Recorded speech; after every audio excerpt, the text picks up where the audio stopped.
अब हम डिस्कस करने जा रहे हैं last level of teaching, reflective level, जिसे एक्सप्लोरेटरी भी कहा जाता है। ये टीचिंग एक्ट का हाईएस्ट लेवल कहा जाता है।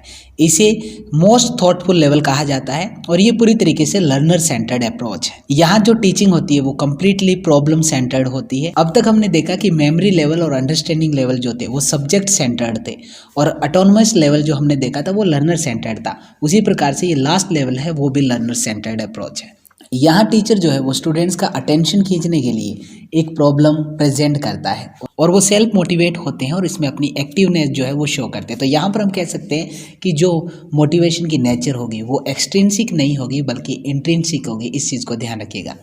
जो इंस्ट्रक्शन जो स्टार्ट किया जाता है टीचर के द्वारा वो इस आधार पे किया जाता है कि आई डू नॉट नो, मैं नहीं जानता। तो यहाँ से एक प्रॉब्लम जो है वो सेट हो जाती है और इस प्रॉब्लम को स्टूडेंट्स के सामने इस हिसाब से रखा जाता है कि वो इसका आंसर के लिए मोटिवेट हो। इसके साथ ही प्रॉब्लम डिफिकल्ट भी होनी चाहिए ताकि वो हार भी मान जाए।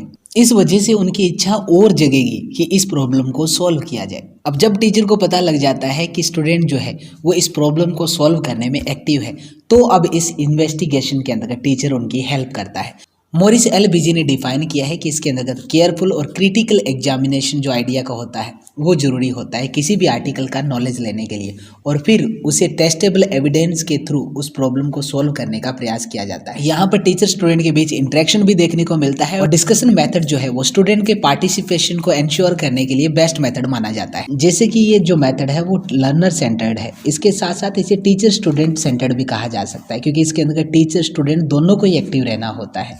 क्योंकि ये जो टीचिंग लेवल है वो टीचर्स पर बहुत सारी सीरियस रिस्पॉन्सिबिलिटी लागू करता है क्योंकि केवल इन्फॉर्मेशन प्रोवाइड करवाना एक सिंपल टास्क है, लेकिन बच्चों को इस बात की आवश्यकता महसूस करवाना कि ये इन्फॉर्मेशन प्राप्त करना जरूरी है और इस इन्फॉर्मेशन को डिस्कवर करना जरूरी है, ये अपने आप में क्वाइट चैलेंजिंग कही जा सकती है।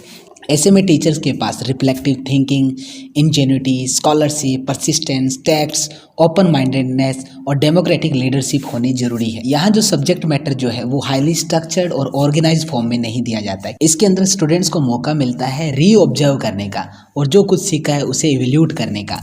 टीचर यहाँ पर डेमोक्रेटिक और कोऑपरेटिव होता है, लर्नर यहाँ पर एक्टिव होता है, पैसिव नहीं होता है। क्लासरूम एनवायरनमेंट की बात की जाए तो क्वाइट हेल्दी और इंटरेक्टिव होती है, मेमोरी लेवल की तरह डल नहीं होता। सबसे इंपॉर्टेंट बात जो है कि रिफ्लेक्टिव लेवल जो है वो किस साइकोलॉजी थियोरी पर बेस्ड है, तो वो है कॉग्निटिव फील्ड थ्योरी पे। इस चीज़ को ध्यान रखिएगा। इस लेवल के अंतर्गत लर्निंग के मैक्सिमम ट्रांसफर की पॉसिबिलिटी क्रिएट होती है जो दूसरे लेवल्स में नहीं होती है। ट्रांसफर ऑफ लर्निंग का मतलब ये है कि जो चीज़ें हमने सीखी है उन्हें हम दूसरी जगहों में कैसे ट्रांसफ़र कर सके, दूसरी चीज़ों में कैसे हम लागू कर सकते हैं, तो वो ट्रांसफर ऑफ लर्निंग होता है। तो इस लेवल के अंतर्गत जो चीज़ें सीखी जाती है उसमें ट्रांसफर ऑफ लर्निंग की सबसे ज़्यादा पॉसिबिलिटी रहती है।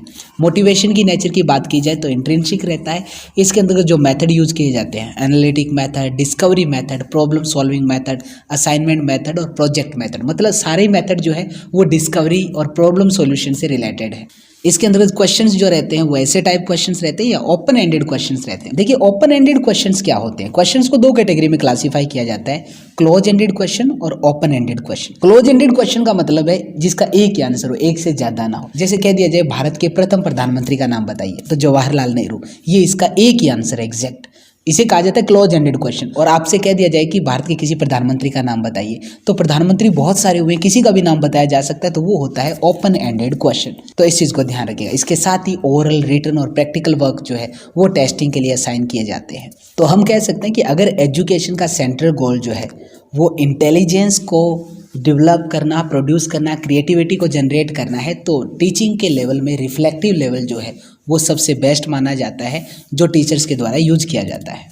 इस प्रोसेस के अंतर्गत स्टूडेंट के अंतर्गत कुछ इंटेलेक्चुअल हैबिट्स भी डेवलप होती है जैसे क्यूरियोसिटी, इंक्वायरी, परसिस्टेंस, केयरफुलनेस, ये सारी चीज़ें जो है वो उनमें डेवलप होती है। इसके साथ ही कौन सी इन्फॉर्मेशन रिलेवेंट है, कौन सी इररिलेवेंट है, कौन सी रिलायबल है, कौन सी अनरिलायबल है, इन सारों में डिस्क्रिमिनेशन करना, कंपैरिजन करना भी वो सीख जाते हैं। तो ये था रिफ्लेक्टिव लेवल जिसके अंतर्गत डिस्कवरी, इंसाइट, प्रॉब्लम सॉल्विंग पर फोकस किया जाता है। अब हम मेमोरी लेवल, अंडरस्टैंडिंग लेवल और रिफ्लेक्टिव लेवल की कंपैरेटिव स्टडी कर लेते हैं। ऑटोनमस लेवल जो है वो अपने आप में पूरी तरीके से अलग है, तो उसकी कंपैरेटिव स्टडी की आवश्यकता नहीं है। सबसे पहले देखते हैं ऑब्जेक्टिव, इन तीनों के क्या ऑब्जेक्टिव है। मेमोरी लेवल का है एक्विजिशन, उसका रिटेंशन और रिप्रोडक्शन, मतलब किसी चीज़ को बस जानना, उसके बाद उसको मेमोरी में स्टोर रखना और जब ज़रूरत पड़े तो उसको रिप्रोड्यूस करना, मतलब इसमें रॉट लर्निंग है। अंडरस्टैंडिंग लेवल के अंतर्गत एक्विजिशन भी है और उसको अप्लाई भी किया जाता है, एप्लीकेशन भी है। रिफ्लेक्टिव लेवल के अंतर्गत इनसाइट जो है वो डेवलप की जाती है किसी भी चीज़ के प्रति, अंतर्दृष्टि कि ये कैसे हो सकता है। अगला देखते हैं ये लेवल किस पर सेंटर्ड है।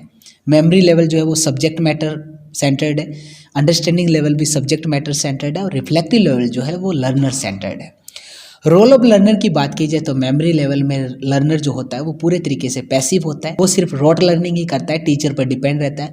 अंडरस्टैंडिंग लेवल में भी वो पैसिव रहता है, लेकिन रिफ्लेक्टिव लेवल के अंतर्गत वो एक्टिव रहता है। टीचर के रोल की बात की जाए तो मेमोरी लेवल और अंडरस्टैंडिंग लेवल दोनों में डोमिनेट और अथॉरिटेरियन की उसकी भूमिका होती है, लेकिन रिफ्लेक्टिव लेवल में डेमोक्रेटिव और कोऑपरेटिव बन जाता है। टाइप्स ऑफ क्वेश्चन की बात की जाए तो मेमोरी लेवल और अंडरस्टैंडिंग लेवल दोनों के अंतर्गत शॉर्ट, ऑब्जेक्टिव और ऐसे टाइप क्वेश्चंस को महत्व दिया जाता है। हालांकि अंडरस्टैंडिंग लेवल में ऐसे टाइप से ज़्यादा महत्व दिया जाता है शॉर्ट एंड ऑब्जेक्टिव टाइप को, लेकिन रिफ्लेक्टिव लेवल में ऐसे टाइप क्वेश्चंस और ओपन एंडेड क्वेश्चन जो है उनको महत्व दिया जाता है। नेचर ऑफ मोटिवेशन की बात की जाए तो मेमोरी लेवल, अंडरस्टैंडिंग लेवल दोनों में एक्सट्रिंसिक मोटिवेशन होता है, लेकिन रिफ्लेक्टिव लेवल के अंतर्गत इंट्रिंसिक मोटिवेशन होता है। मतलब टीचर एक प्रॉब्लम क्रिएट कर देता है, उसको सॉल्व करने के लिए सेल्फ मोटिवेटेड होते हैं। साइकोलॉजिकल बेसिस की बात की जाए तो मेमोरी लेवल किन पर बेस्ड है? हर्बर्टियन थ्योरी पर है, कंडीशनिंग जो है क्लासिकल और ऑपरेंट दोनों, और थॉर्नडाइक का जो कनेक्शनिज्म है उस पर है। अंडरस्टैंडिंग लेवल जो है वो इनसाइट और गेस्टाल्ट फील्ड थ्योरी पे है। रिफ्लेक्टिव लेवल जो है वो cognitive field theory of learning पर बेस्ड है। क्लासरूम एनवायरनमेंट की बात की जाए तो मेमोरी लेवल में डल सिंगल साइड अफेयर होता है क्योंकि टीचर के साथ किसी प्रकार का इंटरेक्शन नहीं है, लेकिन अंडरस्टैंडिंग लेवल में हम कह सकते हैं मॉडरेट होता है, इंटरेक्शन पाया जाता है, लेकिन रिफ्लेक्टिव लेवल में क्वाइट हेल्दी और एक्टिव इन्वायरमेंट हमें देखने को मिलता है। तो ये थे सारे लेवल्स ऑफ टीचिंग। तो फिलहाल इस वॉल्यूम में इतना ही, मिलते हैं एक नई वीडियो के साथ, तब तक के लिए दीजिए इजाज़त। शब्बा खैर।